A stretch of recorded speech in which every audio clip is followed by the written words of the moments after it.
بسم اللہ الرحمن الرحیم۔ السلام علیکم ورحمۃ اللہ وبرکاتہ۔ صبح کو یہ دعا پڑھنے والے کے لیے 1,00,000 نیکیاں لکھ دی جاتی ہیں۔ آج میں آپ کو ایسی خوبصورت دعا سکھاؤں گا، اگر آپ اسے پڑھ لیتے ہیں تو اللہ تبارک و تعالیٰ آپ کے نامہ اعمال میں 1,00,000 نیکیاں لکھ دیں گے، اور اگر آپ کا انتقال ہو جائے، کیونکہ جانا ہر کسی نے ہے، تو آپ کی مغفرت ہو جائے گی۔ حضرت سلمہ رضی اللہ عنہا فرماتی ہیں کہ آپ صلی اللہ علیہ وآلہ وسلم نے فرمایا، جو شخص صبح کے وقت یہ دعا پڑھ لے اس کے لیے 1,00,000 نیکیاں لکھی جائیں گی۔ اگر اس کا انتقال ہو جائے تو اس کی روح کو سبز پرندوں کی شکل میں جنت میں آزاد چھوڑ دیا جائے گا، جہاں چاہے پھرے۔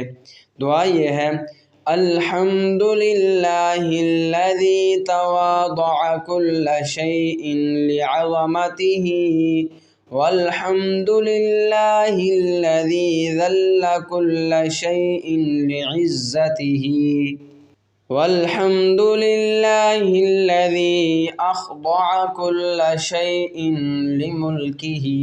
اسے خود بھی پڑھیں اور ثواب کی نیت سے اس ویڈیو کو آگے ضرور شیئر کریں۔ السلام علیکم ورحمۃ اللہ۔